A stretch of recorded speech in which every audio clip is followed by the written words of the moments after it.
नमस्कार दोस्तों, मेरा नाम है बन्ने सिंह लांबा। स्वागत है आज की इस वीडियो में जहां हम पढ़ने जा रहे हैं राजस्थानी चित्रकला।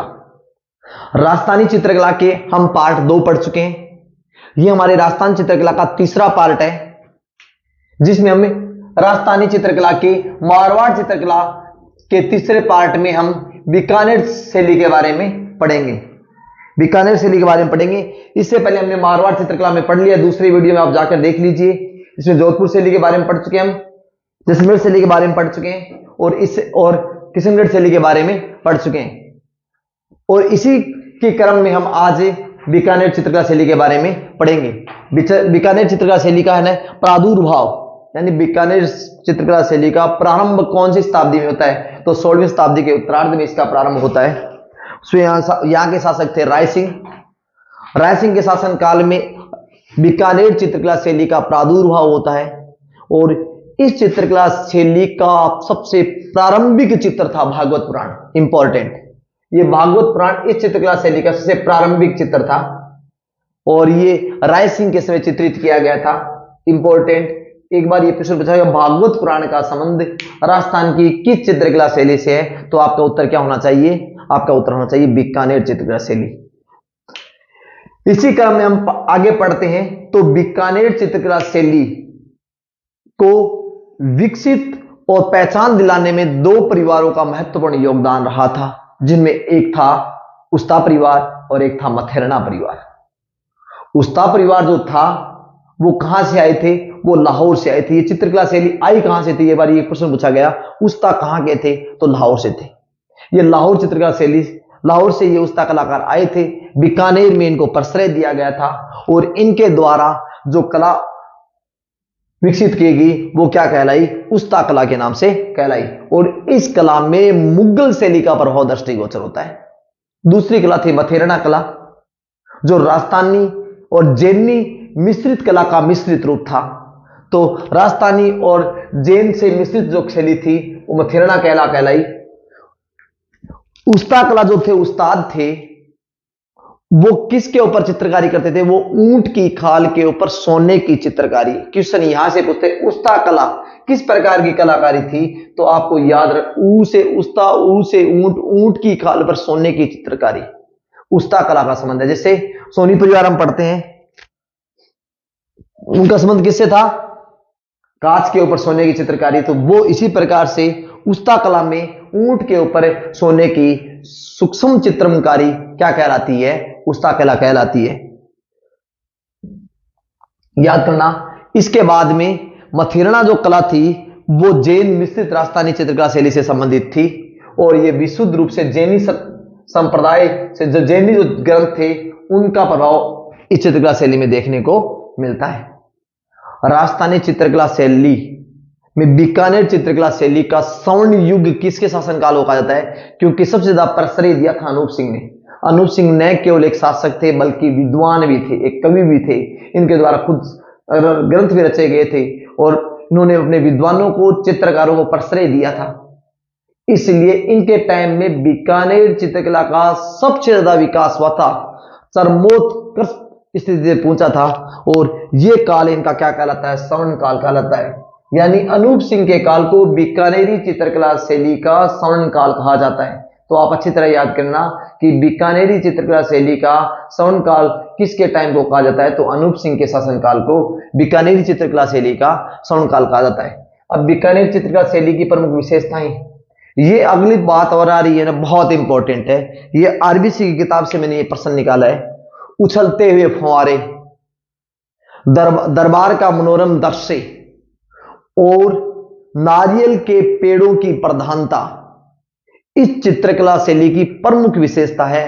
नारियल पेड़ कहां मिलते हैं आपको पता है? दक्षिण भारत में मिलते हैं।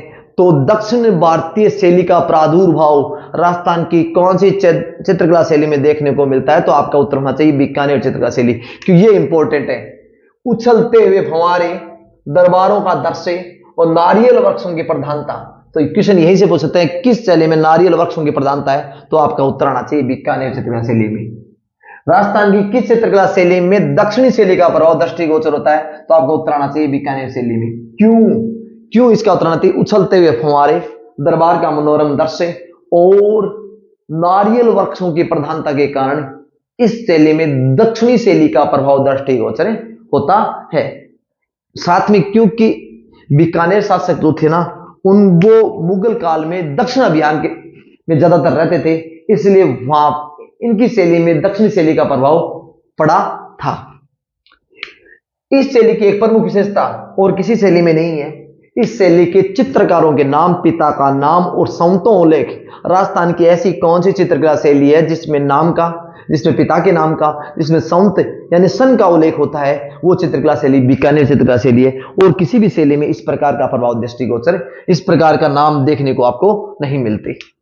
ये आरबीसी की किताब में लाइन लिखी हुई है, अगले वाला दे सकता है। बरसते बादलों में रंग रस विष्णु की नैनाभिरंभ आकृतियां किस चित्रकला शैली में देखने को मिलती हैं? तो आपका उत्तर होना चाहिए बीकानेर चित्रकला शैली में देखने को मिलती हैं। अब है इस चित्रकला शैली के प्रमुख कलाकार, चित्रकार। इस शैली के प्रमुख उस्ताद कलाकार कौन थे? हमीद रुकनुद्दीन, याद करना है सबको, हमीद रुकनुद्दीन, मुसीवर रुकनुद्दीन और शाह मोहम्मद इंपॉर्टेंट, और अली रजा इंपॉर्टेंट, और हसन इंपॉर्टेंट। अली रजा हसन पूरा नाम है, अली रजा हसन, ये इंपॉर्टेंट है। और इसामुद्दीन, जिसमें ऊंट की सूक्ष्म काल पर सूक्ष्म चित्रकारी के लिए पद्मश्री अवार्ड से नवाजा गया था 1986 में। तो ये प्रमुख कलाकार हैं, इसलिए इसामुद्दीन को भी याद रखना आप, हमीद रुकनुद्दीन को भी याद रखना, मुसीवर रुकनुद्दीन, शाह मोहम्मद और अली रजा हसन इस शैली के प्रमुख चित्रकार थे, उस्ताद कलाकार थे ये। दूसरे मथेराना कलाकार कौन कौन थे?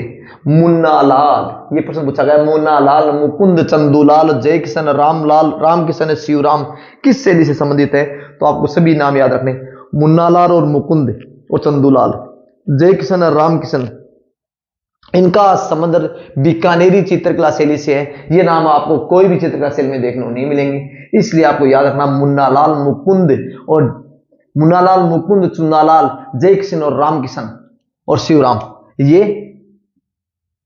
बीकानेर चित्रकला शैली से संबंधित है। अब इसके बाद हम पढ़ते हैं अजमेर चित्रकला शैली। अजमेर चित्रकला शैली के बारे में, अजमेर चित्रकला शैली किसके अंतर्गत आती है? मारवाड़ चित्रकला शैली के अंतर्गत आती है। ये पहला क्वेश्चन ये बन जाता है, अजमेर चित्रकला शैली का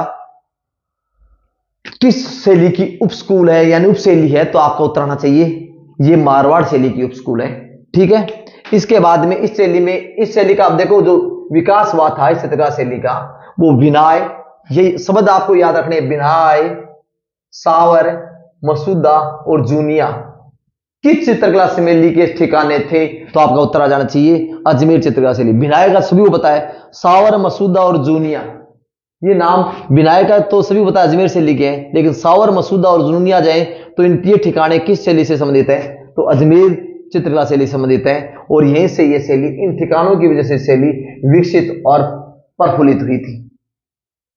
अब इस चित्रकला शैली के प्रमुख चित्रकार इंपॉर्टेंट है, ये सीधे सीधे आरबीसी की किताब में दिए हुए हैं, इसलिए आपको इन शब्दों को तो पूरा चित्र याद करना है।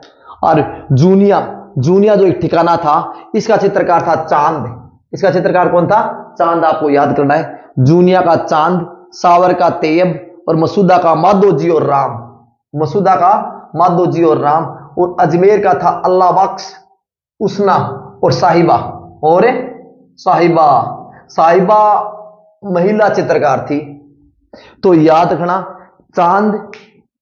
चांद नाम आ जाए, तेब जी आ जाए, अल्लाह बख्श आ जाए, उसना आ जाए और साहिबा आ जाए, किस चित्रकला शैली से संबंधित है? तो आपका उत्तर होना चाहिए अजमेर चित्रकला शैली से संबंधित है। ये नाम आपको चांद, तेब, माधोजी, राम, अल्लाह बख्श और उसना और साहिबा किस चित्रकला शैली से संबंधित है? आपके उत्तर होने चाहिए अजमेर चित्रकला शैली से संबंधित है।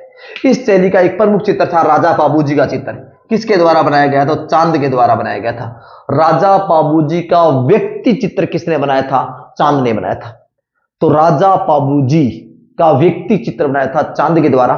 तो आपका ये उत्तर भी यहां मिलना चाहिए। अब अगला, गाणेराव चित्रकला शैली, प्रश्न यहीं से आ जाता है पहला, गाणेराव चित्रकला शैली का संबंध किस स्कूल से है? तो आपका उत्तर आना चाहिए मारवाड़ स्कूल से। मारवाड़ स्कूल की उप शैली कौन सी है? गाणेराव चित्रकला शैली।